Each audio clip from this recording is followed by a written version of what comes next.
Hi, welcome to Seymour's World. I am back. I want to say thank you to all of your emails asking me where I was, but I thought I made it clear that I was going to China for a few weeks. But for those of you who obviously didn't watch the whole show and hear me say I'm going to China, that's where I was. It was really an amazing trip. We went into the deepest part of China, about 3 hours in from Shanghai, to an area called Chongqing. It's a small city in China of 33 million people. The 33 million people that live in Chongqing live in 600 condo apartment buildings, and they are building 150 more apartment buildings. So that city is slated to have 50 million people by the year 2020. Absolutely amazing. We then went down we took a cruise down the Three Gorges and went to the biggest dam in the world that China has built with the 5 locks, and we ended up in a town called Wuhan. The town of Wuhan has 15 million people, and Sue and I counted how many cranes were in the sky. 220 cranes of new apartment buildings being built. The inner part of China is absolutely amazing. And before we get into our guest, because I want to get this out so that you understand, it is so different from Shanghai or Beijing or Hong Kong. Nobody in that area, or very few people in that area, have seen white people. So I became an instant celebrity, and so did Sue, and they were getting their kids next to us to take pictures with us. It was really an amazing, amazing trip. And I'm going to have a show on it. I just need all our pictures put together, and then we'll do it.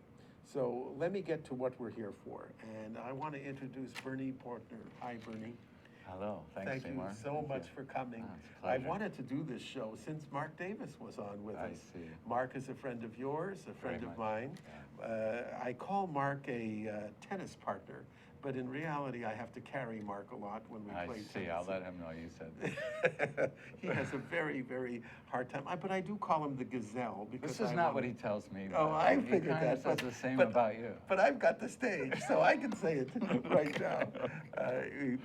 We call him the gazelle because when he comes to play tennis with us, everybody is equal.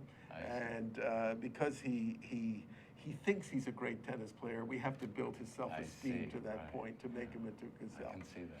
But he told me about you, Bernie, and he told me that you would be a wonderful interview because people need to hear your story. And when I looked you up originally, I saw Dr. Bernard Portner, who's a orthopedic specialist and a rehab specialist. Yes. And I think I mentioned to you before we got on the show, I've had both my knees replaced. And since I had my knees replaced, I run much, much better. I have absolutely no pain in both my knees. I'm playing tennis 3 days a week and golf 3 days a week. Incredible. So it really is, it's done wonders for me. And Mark tells me how much better he feels without any surgery whatsoever. And he says it has a lot to do with what you have been doing with him, which is not just rehab, there's weight loss involved. Right.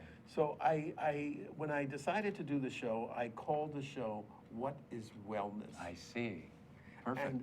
And I wanted to first ask you to tell our audience a little bit about yourself, where you come from, Sure. how long you've been in Hawaii, etc. Sure. Go ahead. So I'm from Michigan. I went to medical school in Ann Arbor, Michigan. I began my medical career as an internist, a general internist. Back then, there wasn't any family doctors, really. It was general practitioner or general internal medicine. And I got very interested in weight loss then and developed this low-calorie, high-protein diet, and people really did lose weight. But I moved on, and I decided to go into rehab, physical medicine and rehabilitation. We're a field that takes people with fixed deficits, meaning a loss of a limb or a stroke that you lose half the control of half your body, or a head injury, or a spinal cord injury, or you have a heart condition, something that isn't going to get better necessarily. And we do rehabilitation, which means we make the most of it, basically. We minimize the effects of whatever condition you have. We make sure that any possible known complications or secondary adverse effects from this condition that can be avoided are avoided, so you don't develop these secondary complications. We maximize the functioning, the strength of the unaffected body parts so that you can still move better by getting stronger on your other side. And we finally modify the environment. We build a ramp, we build a handrail, we get a wheelchair. We do whatever it takes to get people to be able to function. That's our most important word, to get the people to better function as independently and pain-free as possible.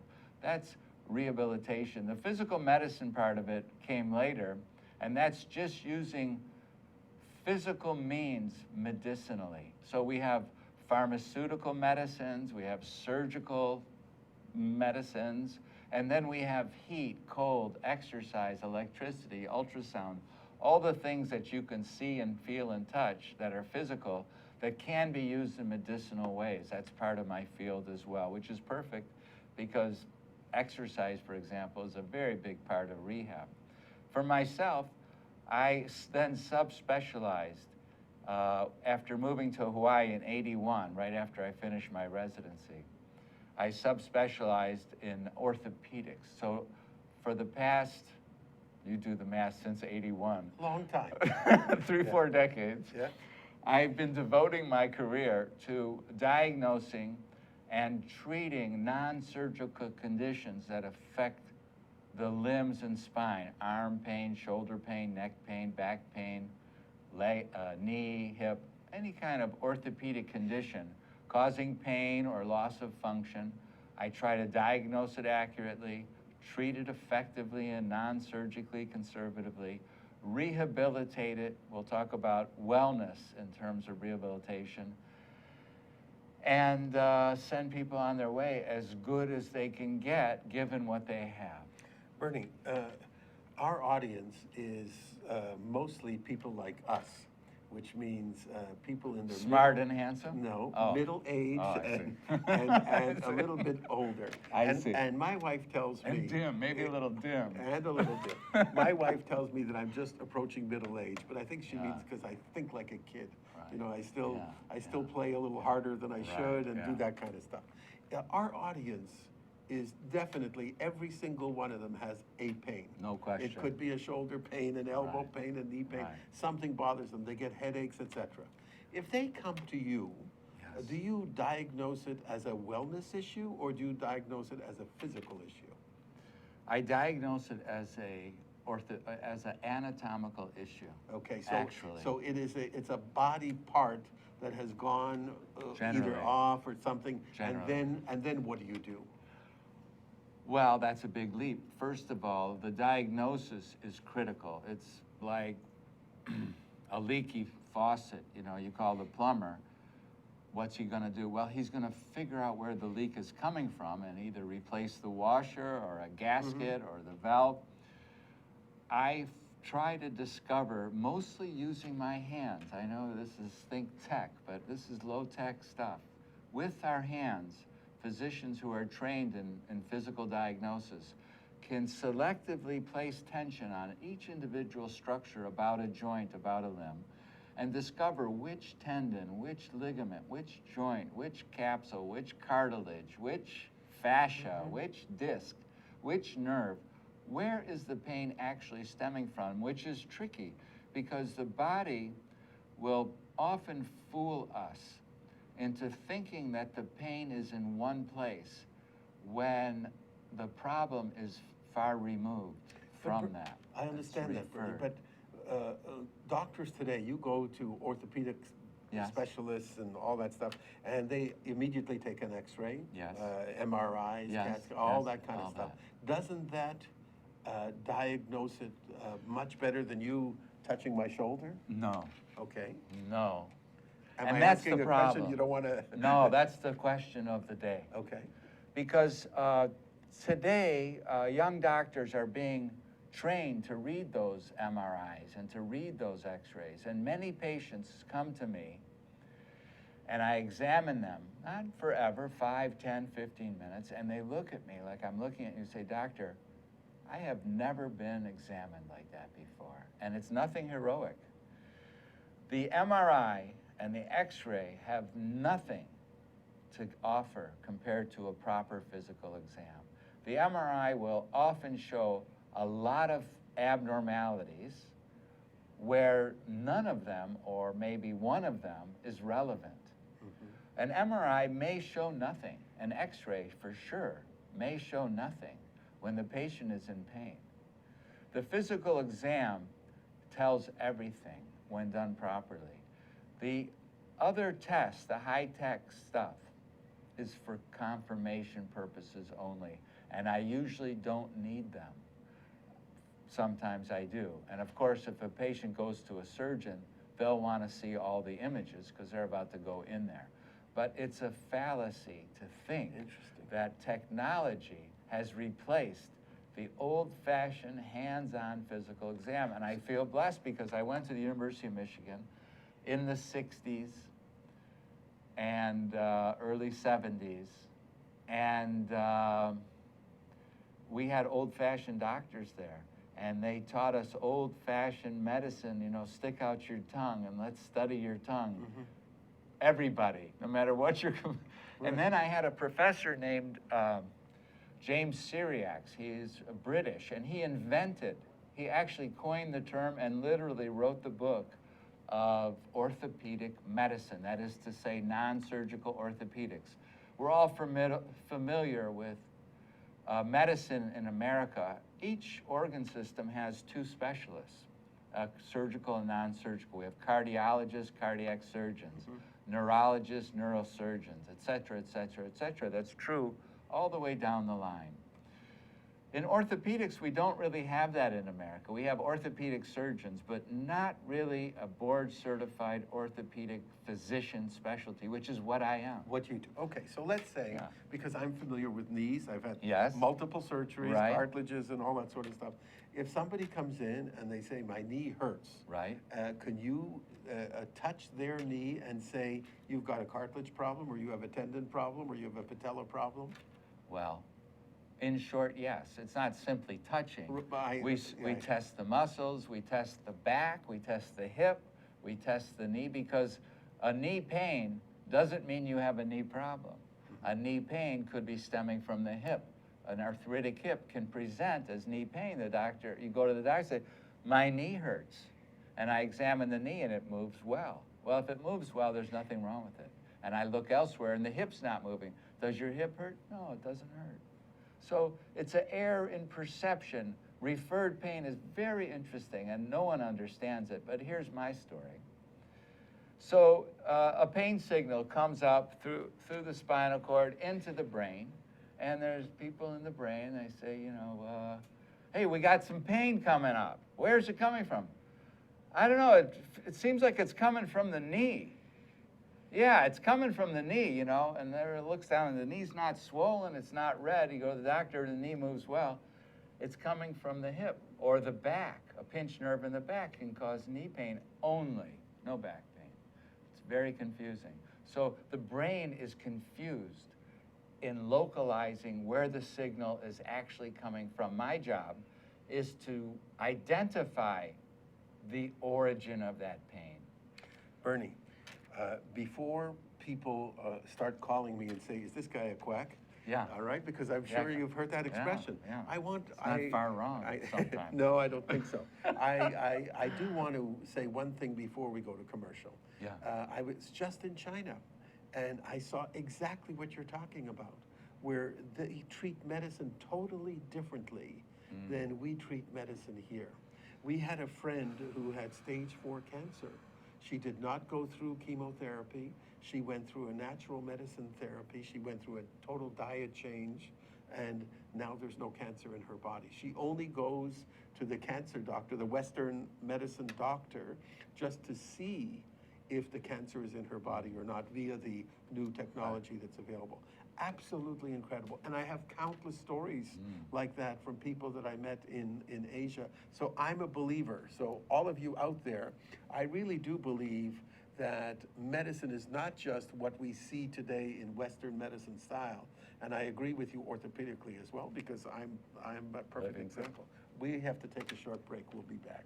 I'm Seymour Kazimirski on Seymour's World. Back in a minute.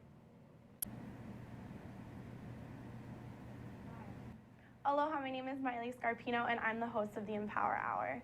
If you're interested in health, nutrition, fitness, here on the island of Oahu, want to learn more about places to train at or different trainers available, then watch my show on Fridays at 3. We have a great time, and I hope that you'll come join us. Much aloha. Now go get swole. Aloha, my name is Josh Green. I'm a senator from the Big Island. I work in the ER there. But on Tuesday afternoons, I get to come and spend 45 minutes to an hour with Jay Fidel and the ThinkTech staff. They're terrific professionals. They help us to bring some of the leading cutting-edge topics here across our state to you. So you can join us at our show on healthcare in Hawaii to talk with leaders from across all the spectrum of health in our state, or you can join us for any other show where we talk about economic development or tourism or some really eclectic programs too. So really, we'd love to see you here on our show. Thanks for joining us and thanks for supporting us. Hi, welcome back to Seymour's World. I'm Seymour Kazimirski with Dr. Bernard Portner, or Bernie if I may call you that. It's fascinating. In the first segment, we have just opened up a whole new way to look at our body. And I want to validate exactly what you said in the first segment, that pain that comes from a joint that we may think it comes from may not come from that joint. It could be relative to other places. Yeah. Bernie, I really want to discuss wellness and weight loss because I have been overweight my whole life. I've been an athlete my whole life. Mark Davis will disagree. He says I'm not an athlete. I'm not even a pseudo-athlete. I'm not even a quarter of an athlete. But he won't disagree about the weight. No, he won't disagree about the weight. And I have been on constant diets all my life, up 20. Right.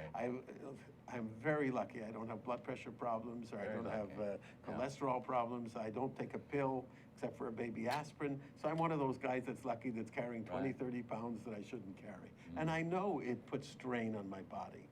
How do you do it with your patients? And we know that obesity is such a big issue today. Well, I don't want to pretend to have an answer for obesity. If I did, that would be amazing. I have a method that works for some, but the question of that little voice on your shoulder that says, yeah, go ahead and have that, you deserve it, you're hungry, you worked out today, go ahead, you can indulge, when actually you can't. I don't really know the answer on how to answer that little voice. I'm not sure how to, who is that voice? It's yourself, right? So that would be an amazing answer, because that kind of gets down to it, that it's self-control. But the method that I use is, first of all, you just said a term in introducing this section on going on a diet. I've gone on a diet many times. Going on a diet, that whole term is something like going on a bus or going on a trip. It implies if you're going to go on something, you're also going to come off of it, right? There's that implication there, that yin-yang. You can't go on without eventually coming off. My method is not to go on a diet. My method is to eat less calories. And the way we initially eat less calories, it's not magic at all. We substitute regular meals with protein bars and protein shakes, so that the amount of calories that you take in is far less than you're used to, but your amount of protein that you need for health does not suffer. So we make sure you have plenty of protein, but otherwise limit calories. And then from day one, we begin the maintenance. So one meal is a reasonable meal. By reasonable, I mean it has maybe 300, 400, maybe 500 calories. It's high in fiber, low in sugar and carbohydrates. and is filling in that way. And patients also have to drink plenty of water. And then as they melt away, which they do because they're only eating 1,200 or 1,300 calories a day, they're melting to the tune of 1 or 2 or 3 pounds a week. And as they approach their goal, their target weight, we then introduce a second meal and take away some of the protein bars. And then as they land on their goal, we take away more bars and they have 3 meals. And they still use a bar or 2 or a protein shake in their maintenance phase, which is forever, for snacks or when they're hungry, because it's very easy, very controlled. So the diet is not a diet. It's kind of a radical, urgent loss of weight, not rapid, but an urgent loss of weight. I take blood tests. I make sure the kidneys and liver and so on don't suffer for this. We keep track of all that. Is it a program, Bernie? It is. A specified program based on the weight loss determination? So if somebody needs to lose 50 pounds, you say to them it's going to be a 6-month program, or somebody needs Not exactly, because the amount of time is so variable, it's hard to predict. I don't know how many calories a person needs to maintain their weight. So it's hard for me to know right off the bat how quickly they'll lose weight. But that's not important, Seymour. If you get your goal in 1 month or in 6 months, that is not the goal. Yeah, that's the idea is not to make the weight loss. No, it's the to goal. be well. Right. And that will segue into the topic of the show, because someone asked me, because I went on this program, I wanted to experience, I was overweight, I was close to 230, I'm now in the mid 195s, and that was just over several months, and I feel so much better, and I'm even now still using these products. But someone asked me, one of my patients asked me, Dr. Portner, what's your goal? And they all have a goal, you know, I want to be 200 or I want to be, and I had never set a goal for myself and I didn't know how to answer. And then I woke up the next morning with the answer. And that is, my goal is to never again be that fat slob that eats without any awareness of how many calories are in this meal, how many calories I already ate today, without any consciousness of why it is I don't want to be overweight, I don't want to get high blood pressure, I don't want to have a stroke, I don't want to have high cholesterol, I don't want to develop arthritis in my knees, I want to be fit. All of those reasons, it's my goal to keep those in mind. So when that little voice shows up and says, hey, you worked out today, you know, have some cheesecake, I can look to that voice and say, whose side are you on? This is me talking to me. It's very interesting because one of the biggest new words is lifestyle change. Yes. Right? Everybody talks about a lifestyle change. Yes. And they talk about it in every single diet and every single, I mean, when you talk about addiction in general, whether we call eating an addiction or eating incorrectly an addiction, it is a lifestyle change. And it's something you have to want to do for the rest of your life to be able to stay problem, healthy. we talked about this a little earlier. Yeah. The problem with that is the lifestyle change that has to take place is not so much the individual, but as a society, we live a style with the deck stacked against us. Just walk upstairs to Fort Street Mall, and you see obese young people that go to HPU or all the campuses around, and they're walking around with this big gulp. That's 500 calories right there. Easy. And they're literally rolling around, and they're walking, because they're thirsty, have a drink. Why not water? It quenches your thirst, and it has 0 calories. You don't need sweet in your drink, yet we drink pops and juices and sugared this and sugared that. You go to a vending machine, everything in that vending machine has high fructose corn syrup, bar none. Every single thing, even stuff you wouldn't think so, why put it in?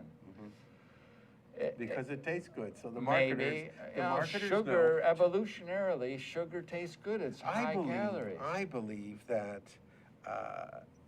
and I use the term addiction a little bit, maybe loosely here when it comes to overeating, but it is almost an addiction. I think sugar is an addiction. I think so too. Yeah. Just like people crave a cigarette, Right. they can crave sugar too. And I find that for myself, I'm very lucky because I eat copious quantities rather than, I don't drink soda, for instance, I only drink diet soda. Right. So I don't have sugar basic, and maybe that's why I don't have problems with blood pressure and cholesterol. But I find that on a personal level, if I would reduce the amount of food that I eat, Yes. I lose weight almost immediately. It's a miracle. Honestly. Eat less, weigh less. That's right. It's a 1-to-1 equation. Eat less, When weigh my less. wife and I share a meal rather than have 2 entrees, it's I think so you guys much are better. onto something. I'm glad we're broadcasting. Maybe you and I should go into business together. It could be our ticket out of here. Yeah, who Eat knows? less, weigh less. But it's really, really true. Well, everything has cheese on it. You know, everything has bread on both sides of it. If you're going to have a hamburger, why put cheese on top? You already have all the protein you need, because cheese has protein, but so does meat. You already have all the calcium you need. Cheese has calcium, but so does meat. You already have plenty of oil. You need oil in your diet. Meat has oil. You don't need cheese. Don't have both. Don't make eggs with cheese. Eggs has protein. Eggs has oil. Don't need that. You want to have a burger, but why put a piece of bread on top and on the bottom? That's an extra 200 calories. You only have to eat 500 calories a day less than you need to lose a pound in a week, which is 50 in a year. So we're really up against commercialism. We're up against profit. We're up against corporations that know how we're addicted to sugar, that know how we can get cheap, quick, fast food that's yummy at McDonald's, but you walk out of McDonald's with a double cheeseburger and a large fry and a big gulp. You're at 1,200 calories. You're at 2,200 calories. 2,200 calories. You're at a Isn't that- lot of calories. People don't realize That's more it. than you actually need. For That's the whole more day. than you need for the whole day. It's incredible. And sometimes people have 2 of those a day, and they're obese. And now we have, everybody has health insurance. Well, health insurance does not assure health. You know, we can be certain that we're raising a generation of children. I read this, so it must be true on the internet. Oh, yeah. For the first time, this new generation of children will have a lower life expectancy than their parents for Wow. the first time in human history. Because of the eating habits, the obesity. Because et of cetera. the lack of exercise and the high rate of obesity. Bernie, I have to ask you a question. Just coming from China, and I mentioned in the intro, with 33 million people in Chongqing, not Small one town. was, Small small town in China, not one was a fat person. Yeah. Not one. Their diet is so different. The American Western diet is based on eat more because you'll feel good. And spend more, consume more. Sure. It's part of our consuming culture. So how do you intend to retrain? I mean, it's you can retrain one patient at a time, obviously. That's it. But what can you do to retrain society? What I can you don't do? know. You need legislation. You need science in the classroom. But we don't teach our kids science in the classroom anymore. We teach them fantasies. We teach them fairy tales. We don't teach them evolution. We don't teach them, you know, Big Bang Theory. It's a problem. They're not being educated. Right. And the parents are no better. And so, and it's quick. Both parents work, and McDonald's is cheap, and let's just go and get some quick meals, and the whole family is obese. We have to take a break, Go. Bernie, but I want to, before we take the break, I just want to make one more point. Obesity in this country is obviously everywhere. Yes. And we have many people from the president's wife from Michelle Obama down to you and other people who are Oh, I trying see. to I'm say, way down below. not way down, the but first lady. You're a little bit, Okay, a yeah. little bit below All right, the right, first lady, that's fine. who are trying to help the situation. Do we need to get the corporate sponsors out there, the McDonald's of the world, who say they're trying to, I think last week when I was flying back from China, I saw something about McDonald's is bringing out a new healthy menu. They're not eliminating all the other stuff that people eat, and everybody has seen in the past, whenever they do it, very, very few people eat the healthy part. We'll see. They won't eat the salads, they'll eat the burgers. I don't think that we can affect the corporations except through the profit. So if the people demand certain foods, the corporations will provide it. I think the government has to stop subsidizing growing corn and putting cheap high fructose corn syrup in everything that they make. And corn makes it very cheap to make meat. A hamburger costs less than broccoli. Right. How can that be? Yeah, it shouldn't be. Because the cornmeal is subsidized, and cheese is subsidized. You know, if a farmer gets money, a dairy farmer, I think, gets money for not making cheese, let alone making it. And cheese, I mean, if you look at the Midwest where all the cheese is, these people are obese because of the cheese. It's a government thing, and you're going to fight profit, and I don't know if there's hope there. We're going to take a break, Good. but the next question I have to ask you, because I have Go ahead. somebody just asked about what about wine, so we're going to talk about that after the break. All right. Okay. I'm Seymour Kazimirski on Seymour's World with Dr. Bernard Portner. An absolutely fascinating discussion we're having about wellness. How do we get to feel better? We'll be back in a minute. Okay, this is ThinkTech Hawaii, and it's Wednesday. Every Wednesday is Energy Wednesday here in Hawaii, the state of clean energy. 4 to 5 p.m. every Wednesday. Come and listen to us. And just to show you what I mean, I'm going to ask Sharon to tell us more. Come and see us every Wednesday, as Jay said. And we have people like Jim Albers from HECO here and co-host Ray Starling here every Wednesday. We not only go on Olelo and OC16, but also stream live. So please come visit us, hear about the latest in clean energy. Okay, Jim, you've been here. You got any comment on all this? As important as energy is in all of our lives today, this is a great forum and a great format to vet those issues.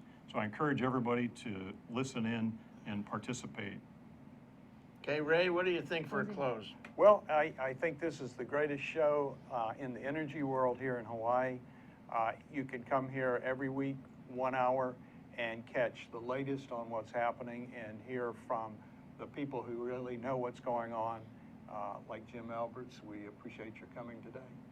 Thank you. Ray Starling, Sharon Moriwaki, Jim Alberts, and Jay Fidel here in Hawaii, the state of clean energy. 4 to 5 Aloha. p.m. Wednesday. Aloha. Aloha. Hi, welcome back to Seymour's World. I'm Seymour Kazimirski. We're with Dr. Bernard Portner, who is a physical rehabilitation specialist, but even more important to me is he's a wellness specialist. Bernie, the last question we had before the break was the Mediterranean diet and wine. Right, I see. So wine, a glass of rosé, for example, is probably about 70 calories. So if you're looking at maintaining your weight or watching your calorie count, 70 calories is fine. As far as what benefits to wine, to the body wine has, there are claims of benefits that it's good for the heart, blood vessels, and it's in part responsible for the longevity of the French because they all have a glass of wine every day in moderation. I don't know. I know that alcohol is a poison. It poisons nerves, and I tend to say don't put poisons in any quantity in your body. But I don't strongly tell people don't drink a wine. glass of wine. Drink a glass of wine. It might be healthy for you, for all I know. I think it does more than that, Bernie. And I don't know the negative effects that it may have in your body, but I think psychologically, it has an effect on you, which means if you drink Definitely. in moderation, it can relax you. It can lower your blood pressure. It can do I agree. certain things to your body, I think, that in moments of stress or after you come home from a hard day's work, if you have a glass of wine. A little something, yeah. A little something, it's a lot better, I think, than having My a piece father of used to, cheesecake. yeah. Well, my father used to come home, and he was a doctor. Yeah. And he used to come home, and my mother would hate it, but he would have a schnapps. Yeah, a That's Schlivovitz. Exactly right. Really? Exactly right. There One or was that two bottle. fingers. There was that. My dad too, Hagen Really? Haig, pinch, they Oh called my it. God! You know, yeah. My dad, A he would. scotch. It was so funny, and I don't know if my sister and my brother are watching the show today, but he would sneak it because my mother would. She would say, "You're going to be a shicker, and a drunk. shicker, a drunk," you know, drunk. because he would have this shot. yeah. But I saw what it did to him. You know, he would take this Of little course. shot. And could Seymour, just see you it and I go down. know by now that in moderation, your body adapts. So I don't advocate people not doing things or eating things that they really love, but in moderation. Even McDonald's, I mean, in moderation, know how many calories you're eating. Know So how you're a many calorie counter, though. I mean, you. Well, the thing is, your body is a calorie counter. So if you're looking at your weight, you're also looking at the calories that you're eating. The two are identical. So it doesn't matter if I count them or you count them or someone else counts them or don't count them. If you get on a scale, your scale shows you your pounds, which is equivalent exactly to a certain number of calories. So if you want to control your pounds, you have to look at the calorie count. There's no way around it. Now, Weight Watchers has a numbering system where they don't, but And a lot of even the fast food restaurants today nowadays give you the right, calorie you just count. have to keep track. Yeah, but if you add up the double what do you call it, the double cheeseburger, or large fries, and a big and gulp, a big forget gulp, you're about in it. for 2,200 You calories. got to fast for 2 Amazing. days. We haven't talked about exercise, Bernie. Yes. And I'm, as you know, Yes. not an exercise fiend, but I believe it's part of my daily routine. Me too. Me too. Tell me about the necessity of exercise. Without exercise, without movement, you will not live. There is no health, there is no life without movement. Movement is what keeps us healthy and keeps us fit and keeps us alive. As soon as someone gets an injury that puts them in bed so they can't move, their health goes south in many aspects, in many ways. So movement is essential. Exercise is essential. Having said that, it's not essential to lose weight, to increase your exercise. Right. In fact, it's sometimes believed to be counterproductive. So Really? when people start my program, I don't also advocate that they start to walk more. I do have them have a little pedometer or a Fitbit thing, Fitbit, yep. where they count their steps to keep track and maybe get a goal of 10,000. But when you're cutting your calories back, it's not the time to start exercising and burning more. It'll make you more hungry. And I'm trying not to have people too hungry. And also, it gives you a psychological cop-out, an excuse. I worked out today. I'm starved. I can have a piece of dessert, you know. Instead of having broccoli. Or something. Yeah. So exercise is critical for health. Without it, you don't have wellness, you don't have fitness, and you don't have absence of disease. All of those things are affected by absence. I find even after surgery, Yes. especially orthopedic in my knees, the minute you finish the surgery, they start exercising moving. because they want to be sure that you don't get that Right. tightness. What is it called? It's Contractures. yeah, Right. you know, inside your knee. And even though it's difficult, you have to do it because if you don't do it for a day or two, It's a problem. it's a problem. It's a big problem. And we should talk a little bit about wellness. A lot of Please. people think wellness is defined by the absence of disease, but while that's true, wellness is not limited to those that don't have diseases. We can all enjoy a certain amount of wellness given whatever our circumstances are. Wellness is, yes, the absence of disease, but wellness is also the absence of susceptibility to certain diseases. There's diseases that are going to befall us, you and I and everybody out there. Without volunteering, we're going to come down with something through no fault of our own. But then there's a list of conditions that are very common that you have to volunteer for. You're not going to get, for example, lung cancer without smoking cigarettes. You're not going to get peripheral vascular disease without smoking cigarettes. You're probably not going to get type 2 diabetes without being overweight and eating the wrong food and not exercising. You're probably not going to have high blood pressure unless you live a certain way that allows you to be overweight and eat the wrong foods and not exercise.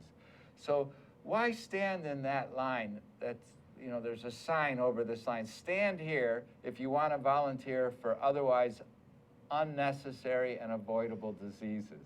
So wellness is stepping out of that line.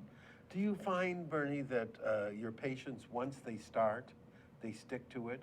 Do you have enough history now with your wellness program where people are, they reach their goal, or we don't call it a goal, but they reach a new way Yes. of how they're living, and they stick with it? Or do they come back every now and then where they have to? You know, Seymour, I haven't been doing this particular program long enough. The jury is still out on this. So But it's far, working, obviously. So far, it's working. People are not feeling hungry. They're losing weight by the pounds. You know, everybody who starts the program, I bring in this bag. It's about, you know, yai by yai. It's a 10-pound bag of rice, but I have it wrapped up in a nice cloth material.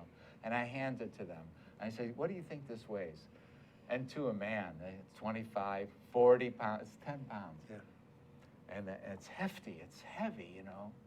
And I tell them, this is 10 pounds. Imagine if you weren't carrying this around every day, or imagine if you weren't carrying 8 of these around every day.